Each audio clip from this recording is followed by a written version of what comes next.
What would the Pelicans do at the center position? I'm not sure, but I got somebody that might be able to tell you your favorite NBA writer. Let's talk about it. You must know that first. Can't nothing and nobody fade what we trying to do and what we about to do. Second thing is, we got this game on our level. You understand what I'm saying? Welcome to another episode of In Space. I'm your host, Chris Connor. Shout out to all the good people at DraftKings Sportsbook, all our sponsors, Birdsall Law Firm, Jägermeister. If you have not went ahead and downloaded DraftKings Sportsbook, won some money, lost some money, your first bet's on us. Type in the code. Y'all know it already. It's BOOT, B-O-O-T. Now that I got that out the way, I got a special guest, the Athletics' own, New Orleans' own. We was just talking before the show started about him covering the NBA Finals, about to be covering Team USA, and does a lot of work covering the New Orleans Pelicans and the NBA in totality with the Athletic. My dog Will Guillory, what's up, brother? What's good, bro? Appreciate you having me on. I'm loving the fact we starting off on some real New Orleans type stuff. You know what I mean? I'm feeling at home right now. That's the plan, man. We got it. We got to keep it in the city first, man. So we'll hop right into it, man. You recently put together a collaboration with John Hollinger, one of we laughed about it again before the show, one of Pelicans fans' favorites. I know Pelicans fans love him. They love him. Yeah, but I mean, it was one of those articles that kind of still peeks the door at a question that I think some have been wondering. It feels like every time you kind of seem to assume that, all right, well, maybe Jonas Valanciunas will be back, or even earlier when free agency started, maybe he won't be back. Something else or some other news, some other rumor is put out to make you think, well, that door isn't closed yet either. Talk a little bit about the article you did with John, and then we'll get into the center position and what it's been over the past 4 or 5 years. We can go further than that, to be honest. But talk about the article you did with John and some of the things that was in there for those that maybe haven't read it yet. Yeah, the big thing for me why I like linking up with John is one, he's a former, lead executive for a team. So he has a unique perspective. He knows, all about team building and salary cap and kind of having a long-term vision for a team. So that's why I'm always interested in his perspective. And I think getting that national view on the Pelicans is something that, people, say that, the fans don't get as much, right? It's always kind of people like me or some of the local writers talking about the Pels, and we always say, well, people ain't paying attention to the Pels. They only want to talk about Zion and all the off-court stuff he got going on. So I thought it was important to kind of get John just to talk basketball about the Pels, what's going on with this team. We obviously all have talked about this summer how huge this next season is going to be, how many big decisions are on the horizon for David Griffin and all of these guys. So yeah, we covered everything. We talked about Z. We talked about, the future salary cap decisions this team has to make. You mentioned the center position, which is going to be big. We touch on a little bit of everything. So yeah, I think everybody should go check that out. And John always brings a unique perspective. And I think what I really wanted to emphasize a lot during that article is that, again, I think the Pelicans are approaching a very important time for them because they're going to have to make some really huge decisions about how this team is built and how they're going to handle the salary cap going forward when you have your 3 best players making $30 million in a second Abram universe, right? It's a whole new world for everybody in the NBA, especially for teams like the Pels who don't pay the luxury tax. And of course, this team has never paid the luxury tax in the history of the franchise. So what does that mean when you're building a team around these expensive stars and you have some of these other guys coming down the pipeline looking for their contract in the future? Well, would you say that, it's been echoed multiple times, and you just did here as well, about how important, how crucial this upcoming season is. Do you think jobs are on the line? Just across the board. I wouldn't necessarily go that far because I think I think Willie Green is pretty solid and where he is right now. I think I think ownership really loves what he's done, just being a leader, being somebody who they kind of agree with, uh, just off the court. A lot of the ways he views the world, the way he talks to people, the way he kind of converses with everybody within the organization, whether it be players, front office, whatever. I think they love Willie Green in that building. I think David Griffin isn't going anywhere. I think they trust in him a lot, and they like the fact that he's been able to run things over there without Mickey Loomis's involvement, the way it has been in the past. I think really the less about jobs being on the line, and I think the more pressing question is, what is this roster going to look like this time next year if they go through the same struggles, if there's injury issues again. I think if they fail to make the playoffs, if we see another year where Z's playing 20 games or Bi's playing 30 games, I would expect there to be some real big changes with this roster. I think that would be more likely than a firing David Griffin or a firing Willie Green, just because I think the patience with this particular core, I think it's starting to wear thin, particularly just because of the injuries. I think a lot of people are looking around and saying, man, this team just can't stay healthy. It's years and years now where we're saying, wow, what is it going to look like with B.I. and Zion? These two guys have so much talent, and they just haven't seen it. And I think now is the time where everybody's saying, okay, we need to see it now, or there's going to be some changes. If you guys weren't, if you haven't gotten a chance to read the article here, check out all of Will's work, man. Look, it's you have The Athletic. It's $2 to subscribe, man. We talking like, we talking coffee money, man. We talking bottled water. We talking, hot and spicy money. I mean, it's nothing. It's nothing, man. Just sign up if you haven't, man. His recent article, Zion Williamson, Brandon Ingram, future salary cap, and more. Pelicans off season. It's a good read. I would suggest that all of you, if you haven't already, check it out and keep in tune.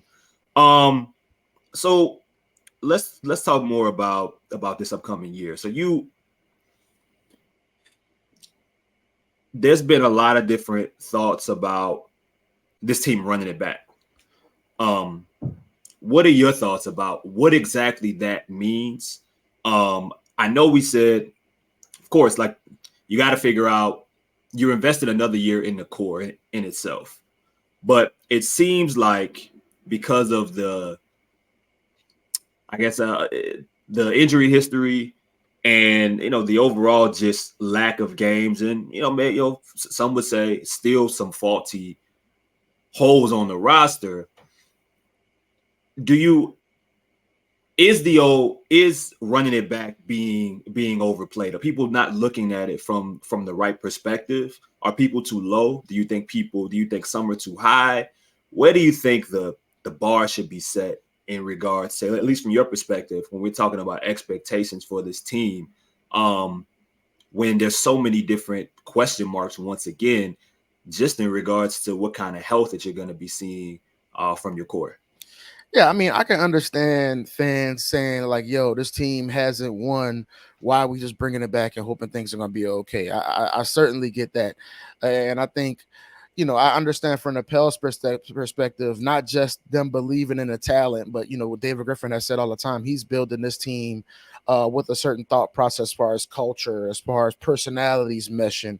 I think that plays into them wanting to be more patient, as they believe in these mix of guys and the way they kind of get along in the locker room, the way they kind of push each other behind the scenes. We always see the videos of like Herb and Trey and Jose and Najee and all of those guys with BI. And I think they really believe in the culture they're building. And that's part of them, being okay with running it back. But also, I think that there needs to be some tough questions answered about how are you going to fix some of the issues that have led to this point, as far as how are you going to fix some of the injury problems? How are you going to fix some of the behind the scenes stuff with, Zion with the front office, all of that kind of stuff. And I think just saying, hey, once everybody's healthy, everything will be fine. I can understand some people being like, I don't know. You know what I mean? I don't know if everything's that easy, or we can believe that everything's just going to be fine. But I do think when you just look at the players on this roster, I think we all agree that this team has enough talent to be a top 5, top 6 team in the West. I mean, you got Zion, B.I., CJ. That's one of the best top 3s of any team in the Western Conference, if you ask me, especially, when Z's playing at his best. But I think the big question for them is just, we say it over and over again and it gets boring, but can they stay healthy? Will Zion be able to play? Will BI be able to play? I think that's really going to be the determining factor for this team because, just being around those guys, I think they believe in each other. I think they believe they can win. I think they look back at December and say, that's who we are as a team. We can be that. We know we have that in us. We just got to do it consistently. But ultimately, I do think that they got to figure out how to solve some of these issues because it wasn't just a last year thing, right? This injury problem has been ongoing for years and years and years, even before David Griffin and Zion came to town.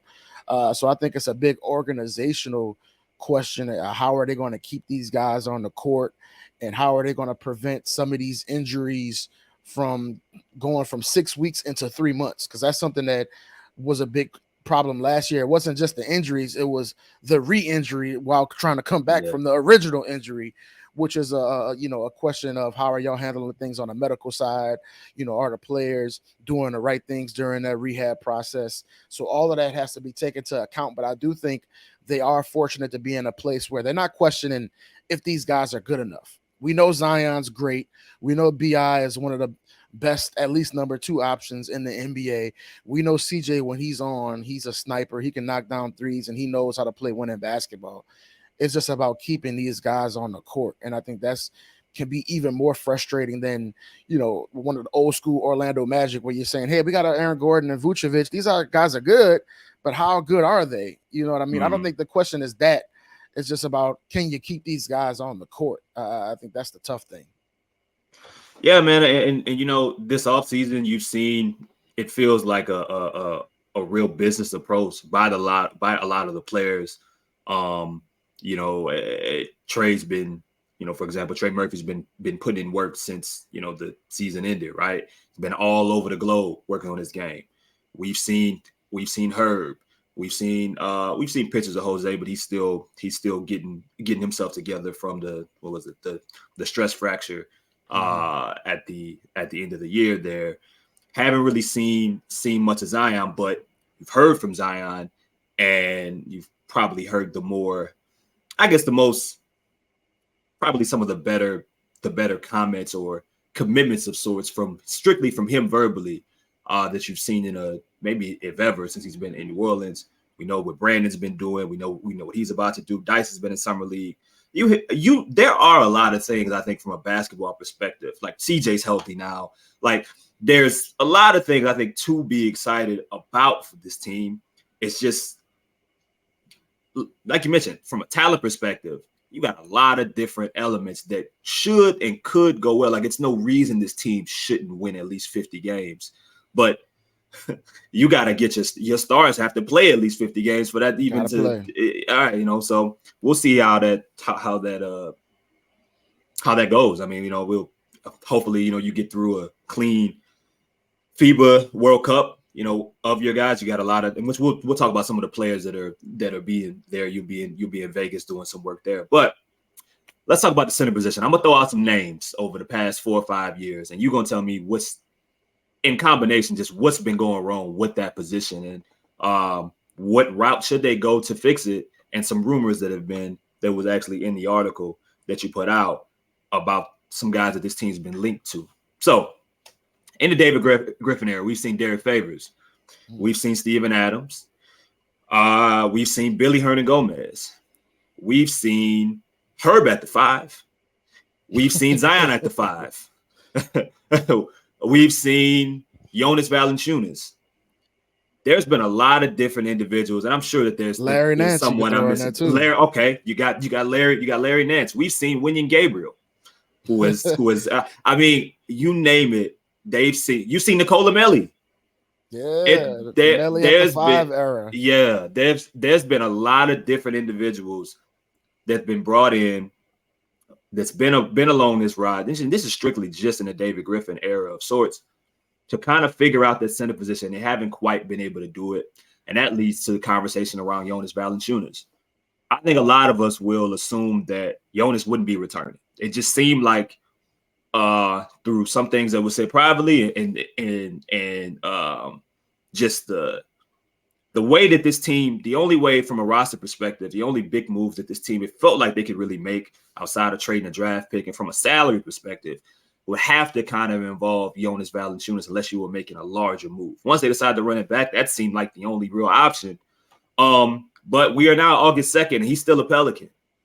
You, in your article with John, and we've heard this team's been linked to so many centers. I mean, over time, Miles Turner's like at least once a year. They love them some Miles Turner on Pel's Twitter, man. Yeah, at least once a year. Or earlier in the trade deadline last season, guy like Jakob Portal's name was thrown out there, and right now we're hearing people like Jared Allen, Zach Collins was another guy. How real are those rumors, and ultimately, what do you think that they will end up doing, and why has that position been so hard for them to solve over the past few years? Yeah, I think that's a really good way to frame it, because I think, first off, just to start with the kind of the evolution of what they've done at center over the years, I think when you saw in year one what David Griffin was trying to do was put a couple vets around that young team. So you saw guys like Derek Favors, JJ Redick be a part of that team, because that team was very young. We forget how young that team was when they first got here, when they had the rooks with Z, Nikhil, and Jackson. Forgot about Jackson. Yeah, another center. BI and Zoe were super young. Josh Hart was a super young guy on that team. So they were just trying to get some vets in the building. And I think they looked at Derek Favors as a guy that, remember, he was coming off of playing the 4 next to Rudy Gobert in Utah. And there's a lot of belief, well, if he can play 5 full-time, that'll be the best thing for him. He can fit in well. And I think he just kind of fell off a cliff when he came to New Orleans, and you see he went from starting in New Orleans to basically being out the league in 2 years. So I think they didn't really expect him to fall off as much as he did, especially post-pandemic. We all remember, Favors in the bubble. My guy looked like he could barely move, at that point. So then they move on to Steven Adams, and I think they kind of looked at Steven Adams as a guy who, defense, another veteran guy, played a bunch of winning basketball, and I think they liked what Steven Adams brought, but I think what they learned, Zion next to Steven Adams, is you need a guy with all the attention that Z gets, as that 4-man. You need a 5-man who can make defenses pay, and too often Steven Adams will catch the ball and just pass it to somebody else, or pump fake, swinging out to the top of the key. And I think that's what intrigued them about a Jonas Valanciunas, where he's a guy who can go get you 30 on a certain night. He's not scared to get his shots up. When he sees a mismatch, he's not hesitating. He's going at guys. And I think they really like having that offensive option next to Z at the center position.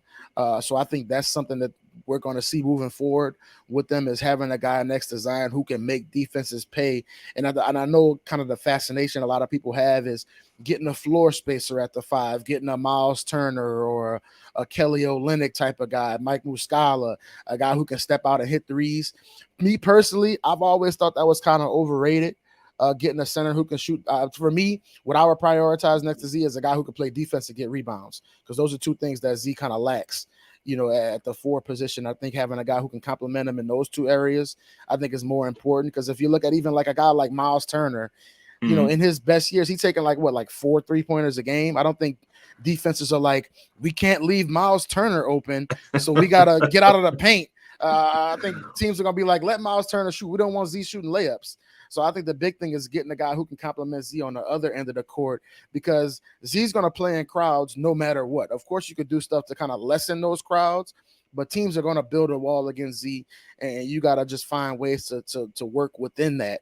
But for me, I think getting a guy who can play defensive rebound is huge. I think Jonas has been a guy who's rebounded extremely well during his time in New Orleans, but obviously the defense has been questionable at times. And I think the big thing why a lot of fans were upset with the Jonas in the 4th quarter minutes last year, because I think what Willie Green to say is he really likes the defensive versatility that Larry Nance brings at the 5 position. And when you have a guy like Jonas, he's playing drop, and that's it. And that's the only thing he's playing. And when you go against some of these elite guards, they can take advantage of a dude that's playing one defense every single time down the court.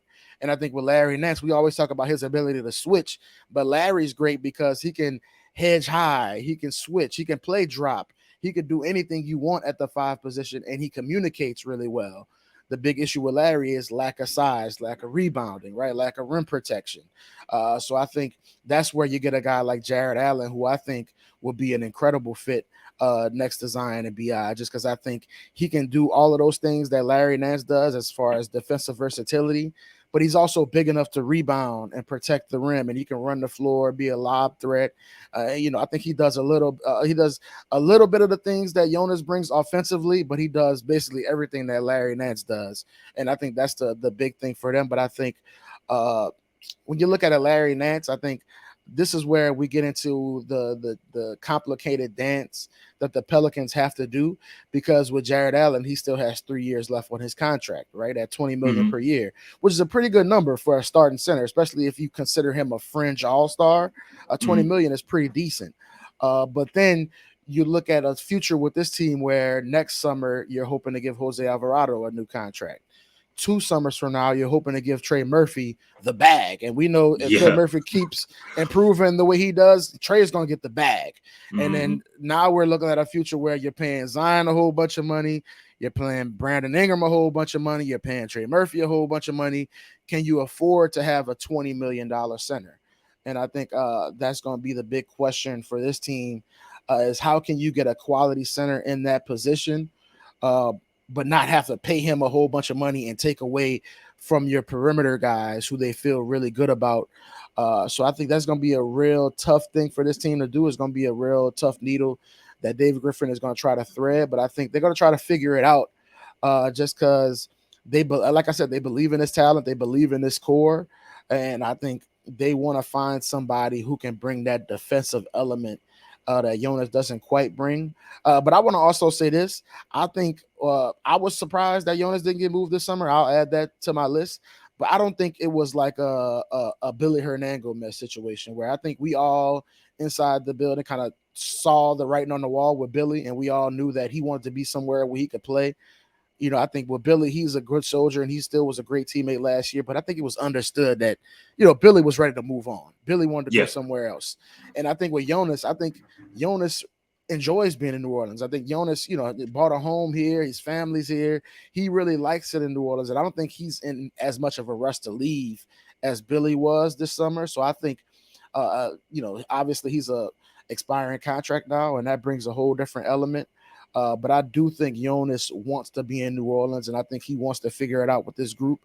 But I think, again, just finding out a way to defend at a high level is going to be a real tough question if you're playing Jonas and Larry, basically the bulk of your center minutes. Okay, so how about this? I'll give you Jonas Valanciunas or the field. Okay, that could be anyone else, any other names that the Pelicans have been linked to.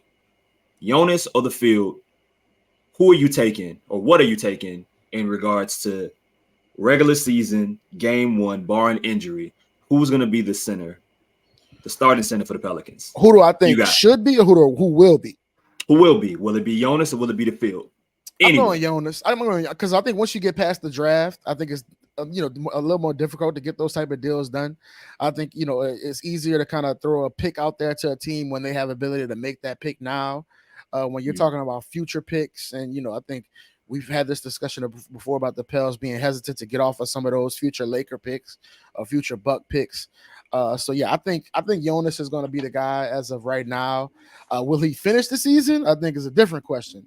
But I think as of right now, I would bet on Jonas being your starting 5 day 1 to start the season. Cool. All right. Well, that sound. I mean, look, I think a lot of the criticism or some of the criticism I think around Jonas is kind of it's really relative to the frustrations that surround the team and surround others. I mean, even when Jonas got to New Orleans, he ended up finishing his first year playing 30 minutes a game. Those are the most minutes he's played in his career. He's not a guy even in his better years and his years with Memphis or Toronto. He didn't play that kind of workload then. You know what I'm saying? So for a dude that doesn't miss games, for a dude that doesn't sit out, for a dude that doesn't load man, is at that size playing that style of game. Yo, man, I mean, by the time you get to February and March, he got the body of a football player. That's just the reality. So the I last think we thing, saw that last year with JV, right? I think you saw his body start to wear down a little bit. Once we got to like January, February, he really wasn't looking the same. And I think part of that also, people forget, was he went deep into that Euro Cup tournament as yep. well. And I think that put some extra mileage on his body. So Mm-hmm. I think you're exactly right. That JV kind of gets beat up during the course of the season, which is why you want to keep his minutes down as well. Yeah, and I think that's why through Larry, similar thing that happened with Larry. They as a team, they have to find a way to manage these minutes the best way they can through a long grueling season. Find a ways to keeping these guys fresh, and it's a lot easier to do that when your better players are finding ways to be out there for more than 29 and 49 games, But let's move to the FIBA games upcoming, and I'll get you out of here, Will. You'll be covering that as well. Pelicans have a few players, Jonas being one of them, that will be in this World Cup. You got Dyson Daniels, you got Brandon, Jonas. Jose was a lot of people thought he would be playing, but he ended up having to be a late scratch. But even if you're stuck with Dyson and Brandon, and then you have Trey and Herb as a part of the select team, you got a lot of dudes that are going to be playing some or involved in some competitive basketball against some of the best of the best. When you look at these games, and when we see some of these practices, and what are some of the things that you are going to be looking for? And I guess from an observer, what do you think? A fan or someone who really only kind of reserves to NBA games or maybe even college basketball, when they're watching these games as an observer and trying to figure out how some of these things that they're seeing will translate to the actual Pelicans, what should they be on the lookout for? Yeah, I think for me, I think it's going to be a super, super interesting summer for Brandon Ingram in particular, just because I think with these World Cup teams in particular, I think it's always interesting because this is usually like the B team as far as USA, right? It's usually the younger guys. And we see that with this team. It's like the best players on this team is probably like Anthony Edwards, B.I., Mikal Bridges. You don't have like the LeBrons, KDs, the dudes we usually see in the Olympics. So I think for the World Cup team, you always kind of see who's that young guy that kind of separates himself from the rest of the young guys, right? The one that kind of always jumps into my mind was that year Kevin Durant played on the World Cup, and he kind of just went crazy. And we were all like, okay, KD has arrived. He's not just a good young player. He's one of the best players, period. And I'm not going to be like the 11th millionth person to make the KD BI comparison, but I think BI has a chance with this group to kind of separate himself a little bit from the rest of the young guys on this team. And I think Anthony Edwards is another one who I'm going to be really interested to see how he plays with this group. But again, I don't think there's like a defined, we know who the best player is on this World Cup team for Team USA. I think there are a few different options, whether it be Bridges, Brunson's another guy I'm going to keep an eye on. But I think BI, with his particular style of play, I think the kind of the World Cup format, I think is going to be real beneficial to him just because, he lives in that mid range. He's not as dependent on 3-pointers. He's not as dependent on pick and rolls. Right. So I think you've seen guys with his style, like a Kevin Durant, Carmelo Anthony, really succeed in these type of, when you get to play against some of these overseas team, different style of play. So I think BI really has a chance to kind of show just how good he is and how much he can kind of step into that leadership role we've seen him step into the past few years in New Orleans.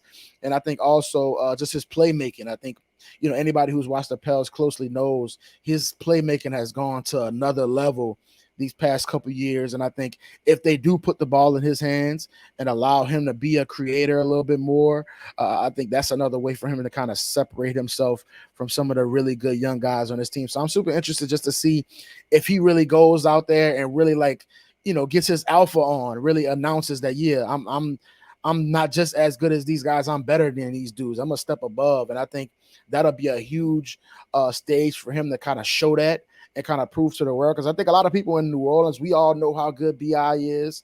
We know how much he kind of steps up in big moments. But I think a lot of the world just hasn't seen that outside of obviously that first round playoff series against Phoenix. So I think it's super interesting. And also, let's go ahead and get to it. We know whenever Team USA gets together, it's going to be pictures of guys on the bench talking. It's going to be who's clicking up with who's recruiting who. So I think when you got 3 of your guys out there for Team USA, I think that helps. When we're talking about guys, hey, New Orleans ain't that bad. It's like 97 right now outside, but we play in the fall, so you're gonna be all right. You know what I mean? I think there's always that element going on with Team USA. So I think if BI goes out there and shows out, you can see some of these dudes be like, hey, I want to see what's up with BI. I want to play with that dude. You know what I mean? If he hooping like that. So yeah, I think it's gonna be a really great opportunity for BI to kind of separate himself and kind of show how much not just how good he is at basketball, because we know how good he is, but how much that he's going to bring that alpha up out of him. And I think we've seen that more from BI, but I want to see him kind of show that more on the international stage, just being like, yeah, I'm that guy and I'm going to show it, when I step on this court. Yeah, man. And I think, for all the guys, not just Brandon, Dyson as well, if Jose would have been able to play, but Herb and Trey being a part of the select team, I think of one of the benefits of it, as well as that. I mean, look, you're talking different rules, you're talking a different style. Games a little bit more physical. Some can be a little bit more low scoring. You're going against teams that are they may not have the same type of athleticism that we see here, or that's going to be on Team USA. So they're more fundamentally sound. You're going to have to be a lot more structured. And from a USA perspective, you got a Hall of Fame coach, and Steve Kerr kind of running the show, which I think will help as well. So when we're talking about getting ready for the season, it may not be for all the guys that's listed. It may not be a better way. I mean, it could benefit you more than say, I mean, what better to walk into training camp or preseason with having your basketball legs right then and there after playing against some of the best of the world, or from a young talent, or just has to offer. I mean, I think that's going to be really good, especially when we're talking about, I think it may have been Griff that mentioned how some of the issues that Brandon runs into from a health perspective is just